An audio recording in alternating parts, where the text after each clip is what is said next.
नमस्कार, मैं अंजलि मिश्रा। स्वागत है आप सभी का द न्यूज में। आपको बता दें कि कलकत्ता हाई कोर्ट के जज जो हैं, जिनका नाम है जस्टिस अभिजीत गंगोपाध्याय, उनको लेकर एक बड़ी अपडेट सामने आ रही है।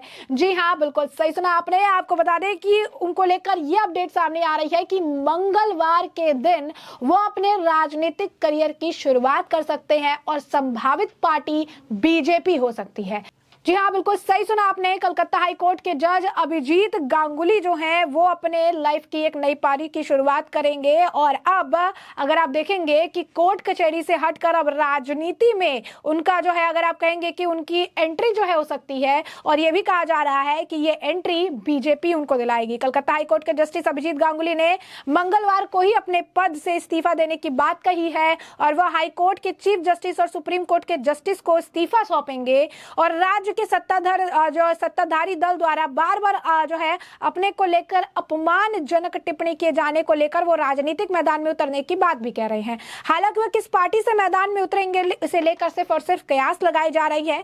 उन्होंने भी एक बयान जो है वो भी दिया है सामने। दरअसल जब उन्होंने कहा कि वो जल्द ही जो है कलकत्ता हाईकोर्ट के जस्टिस के तौर पर अपना रेजिग्नेशन जो है सौंपेंगे, जब उनसे पूछा गया कि राजनीतिक एम्बिशंस को लेकर आपको क्या कहना है, तो जस्टिस गंगोपाध्याय ने कहा कि अभी तक उन्होंने कोई फैसला तो नहीं बनाया है कि आखिर क्या करना है, कौन सी पार्टी में जाना है, और सारी चीजें जो है उन्हें करनी है। लेकिन उन्होंने कहा कि लोकसभा चुनाव को लेकर भी उनसे पूछा गया क्या आप लोकसभा चुनाव लड़ने के लिए अभी जो आप पद से इस्तीफा दे रही हैं, तो उन्होंने कहा कि मैं बस ये चाहता हूं कि जो रूलिंग पार्टी है पश्चिम बंगाल की, यानी जो ममता बनर्जी की सरकार है, उन्होंने मुझे हमेशा चैलेंज किया और उन्होंने कहा कि पॉलिटिकल फील्ड में उतर के दिखाओ, और अब मैं पॉलिटिकल फील्ड में उतर के दिखाऊंगा। उन्होंने कहा कि मैं पॉलिटिकल फील्ड में यानी पॉलिटिकल राजनीति करियर में जो है जाना चाहूंगा, और जो लोग हैं, जो आम जनता है, उनके लिए काम करना चाहूंगा। और ये जर्नी जो है मंगलवार से शुरू होगी। जैसे ही उन्होंने कहा कि ये जो जर्नी है मंगलवार से शुरू होगी, इसके बाद लगातार सोशल मीडिया पर कहा जा रहा है कि अभिजीत गंगोपाध्याय अपनी राजनीति की नई शुरुआत जो है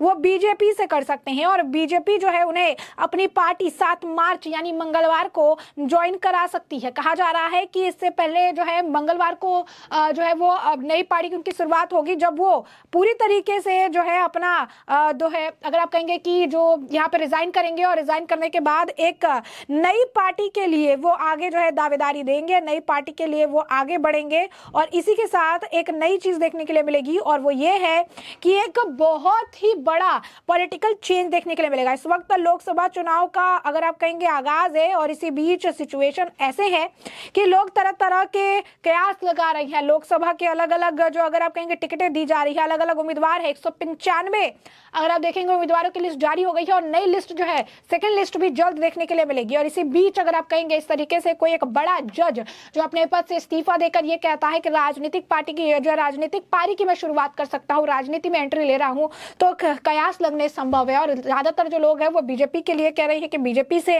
ये जा सकते हैं। और सबसे बड़ी बात है, बीजेपी नहीं, इनका ये भी कहना है कि लोकसभा का टिकट इन्हें पश्चिम बंगाल में ही किसी सीट से जो है बीजेपी दे सकती है। अब ऐसे में जैसा कि वो कह रही है कि जो ममता सरकार है वो बार बार उनके करियर में उन्हें चैलेंज करती रही, राजनीतिक करियर में आने की बात कहती रही, और आखिरकार जो है उन्होंने ये बड़ा फैसला ले लिया है। ये भी कई तरह के सवालों को जो है जन्म देता है कि किस तरीके का चैलेंज जो है उन्हें किया गया था, किस तरीके की चीजें जो है उनसे कही गई थी कि आखिरकार जो ये फैसला ये ले रहे हैं, ऊपर से कह भी रहे हैं कि इनके चैलेंज की वजह से हमने लिया। दरअसल 2.5 साल के कार्यकाल में 95 उन्होंने ऐसे जजमेंट दिए जो कि काफी ज्यादा अगर आप कहेंगे कि सुर्खियों में रहे। और कलकत्ता हाई कोर्ट में जज अभिजीत गांगुली के 5 ऐसे किस्से थे जो काफी ज्यादा जो है आप कहेंगे कि ट्रेंडिंग में रहे, काफी लोग इसकी चर्चा करते नजर आए।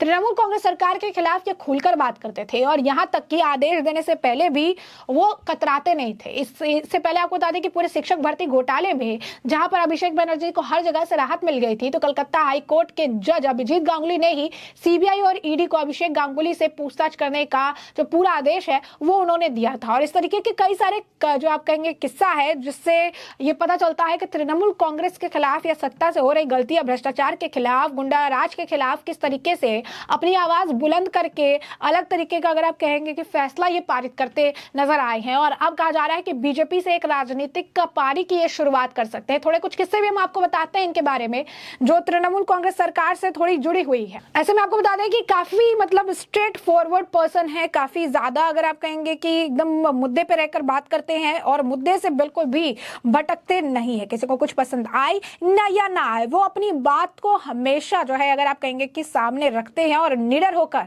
बिल्कुल भी एकदम अगर आप कहेंगे कि अडिक्ट होकर अपने तरीके से अपनी चीजों को सामने रखते हैं, बात अपनी तरफ से करते हैं। और यहीं पर नहीं, यहाँ पर जो आप कह सकते हैं कि पश्चिम बंगाल ही नहीं, जहां जहां पर वो थे, जहां जहां पर उन्होंने चीजें की है, वहां वहां पर जो सिचुएशन है वो जो है ऐसा देखने के लिए मिला, जो सरकार वर्सेस जो है कलकत्ता हाईकोर्ट के जज अभिजीत गांगुली जैसा कुछ देखने के लिए मिला था। अब क्या किस्से हैं सुनिए जरा। अगस्त 2022 में पश्चिम बंगाल शिक्षक भर्ती घोटाले की सुनवाई के दौरान जस्टिस अभिजीत गांगुली ने पत्रकारों से कहा कि यहाँ जो कुछ भी चल रहा है आप उसका वीडियो रिकॉर्ड कर सकते हैं। जी हाँ, वीडियो रिकॉर्ड करने की उन्होंने बात कही कि जो कुछ भी चल रहा है उसका आप वीडियो रिकॉर्ड जो है आप करिए। और इसे लेकर काफी केओस जो है देखने के लिए मिला। जज के इस आदेश पर वहां मौजूद वकीलों ने जमकर विरोध किया। वकीलों का यह भी कहना था कि इस तरह के आदेश से कोर्ट मछली बाजार बनकर रह जाएगा। दरअसल उस दिन कोलकाता हाई कोर्ट में तृणमूल कांग्रेस के कद्दावर नेता अनुव्रत मंडल की बेटी सुकन्या की पेशी थी। वकीलों का कहना था कि इस तरह के आदेश से पब्लिसिटी बटोरी जा रही है। इस पर जज गांगुली ने कहा था कि आपको अवमानना का सामना करना पड़ सकता है। जस्टिस गांगुली के इस फैसले ने खूब सुर्खियां जो है बिटोरी थी और कहा था कि जिस तरीके से स्ट्रिक्ट जो है वो आदेश देते हैं, ये कई तरह की बातें कहता है। वहीं बंगाल सरकार ने ममता बनर्जी की कविता किताब को सभी सरकारी लाइब्रेरी में रखने का आदेश दिया। इस पर भी जस्टिस गांगुली ने निशाना साधा था और ममता की कविता पर उनकी टिप्पणी खूब सुर्खियां बिटोरी थी। जनवरी 2023 में कार्यक्रम में जस्टिस गांगुली ने मुख्यमंत्री का नाम लिए बगैर ही कहा कि एपांग, ओपांग और झपांग को कौन पढ़ना चाहेगा। उन्होंने कहा कि राज्य सरकार इस पुस्तकालय में रखकर पैसा ना बर्बाद करे। जस्टिस गांगुली के इस टिप्पणी पर राज्य सरकार ने भी जो है काफी ज्यादा निशाना साधा था, क्योंकि वो हमेशा ये कहते थे कि उनके हिसाब से तो ये ऐसा लगता कि बीजेपी का जो है प्रवक्ता है और इस तरीके से बीजेपी के लिए बात करता रहता है। तो ऐसे में सरकार ने, पुस्तकालय मंत्री ने कहा था, जरूरी नहीं है कि हर बार जज की बातों में तर्क हो। बंगाल सरकार के मंत्री ने ममता की कविता का बचाव करते हुए कहा था कि जज साहब कुछ कहते हैं तो ईश्वर की वाणी नहीं है, इसलिए इसे सही नहीं कहा जा सकता। बंगाल में सरकारी मुख्यालयों में, पुस्तकालयों में कई तरह की किताबें रखी हुई हैं। वहीं पश्चिम बंगाल शिक्षक भर्ती घोटाले की धीमी जांच पर भी जस्टिस अभिजीत गांगुली ने नाराजगी जताई थी। जस्टिस गांगुली ने सीबीआई अधिकारियों से कहा कि भ्रष्टाचार की जांच धीमा होने का मतलब है भ्रष्टाचार हो रहा है। उन्होंने अधिकारियों से सख्त लहजे में कहा कि अगर ठीक ढंग से काम नहीं किया तो प्रधानमंत्री मोदी से सबकी शिकायत कर दूंगा। इतना ही नहीं, अधिकारियों को चेतावनी देते हुए जस्टिस गांगुली ने कहा कि सभी की संपत्ति की जांच करने का भी आदेश दे दूंगा। जस्टिस गांगुली ने सीबीआई के वकील से कहा कि इसे गंभीरता से लीजिए और अभ्यर्थियों को न्याय दिलवाइए। 2021 में पश्चिम बंगाल भर्ती घोटाले की जांच केंद्रीय जांच एजेंसी को सौंपी गई थी। यही नहीं, तृणमूल कांग्रेस ने हाईकोर्ट के आदेश पर सवाल उठाया था, लेकिन सुप्रीम कोर्ट के इस फैसले के खिलाफ बंगाल सरकार को कोई राहत नहीं मिली थी। यही नहीं, सुनवाई में तो उन्होंने एक दौरान यह भी कह दिया था कि टीएमसी का सिंबल वापस लेने के लिए कह सकता हूं। शिक्षक भर्ती घोटाले की सुनवाई के दौरान जस्टिस गांगुली की एक टिप्पणी काफी विवादों में रही। उन्होंने सुनवाई के दौरान कहा कि मैं चुनाव आयोग से कह सकता हूं कि तृणमूल कांग्रेस का सिंबल ही वापस ले ले। जस्टिस गांगुली ने आगे भी कहा था, दीदी इतने गुंडों से कैसे निपटती होगी। जस्टिस गांगुली के इस टिप्पणी पर खूब बवाल मचा और तृणमूल ने विरोध में मोर्चा भी जो है उनके खिलाफ खोल दिया था। तृणमूल कांग्रेस ने जस्टिस गांगुली के इस बयान पर कहा कि जज राजनीति में जाने की तैयारी कर रहे हैं, इसीलिए माहौल बना रहे हैं। हालांकि विरोध के बाद जस्टिस गांगुली ने कहा कि मुख्यमंत्री अच्छा काम कर रही है। उन्होंने कहा था कि अब से तृणमूल कांग्रेस और ममता पर कोई टिप्पणी नहीं करूंगा। तृणमूल के लोग निश्चिंत रहे। हालिया विवाद कैसे शुरू हुआ ये भी समझिए। इसी महीने जस्टिस अभिजीत गांगुली की बेंच ने एक वीडियो के आधार बनाकर ईडी और सीबीआई को शिक्षक भर्ती घोटाले में तृणमूल कांग्रेस के राष्ट्रीय महासचिव अभिषेक बैनर्जी से भी पूछताछ करने का आदेश दे दिया था। तो आप समझ सकते हैं कि कई सारी इंसिडेंट्स हैं, कई सारे ऐसे अगर आप कहें किस्से हैं जहां पर अभिजीत गांगुली वर्सेस जो है ममता सरकार देखने के लिए मिला। और अब कहा जा रहा है कि अभिजीत गांगुली अपने जो है एक राजनीतिक करियर की नई शुरुआत करने वाली हैं और इसी करियर की शुरुआत जो है एक नई पारी की शुरुआत तो बीजेपी पार्टी से कर सकते हैं। अब ऐसे में देखना दिलचस्प होगा कि आने वाले समय में अभिजीत गांगुली किस पार्टी से जो है लोकसभा चुनाव लड़ते हैं या फिर किस पार्टी से उन्हें टिकट मिलता है, जिससे कि हम आपको रखेंगे अपडेटेड। फिलहाल के लिए इस पूरे मामले पर आपकी भी जो राय हो हमें कमेंट सेक्शन में कमेंट करके जरूर साझा करिए। धन्यवाद।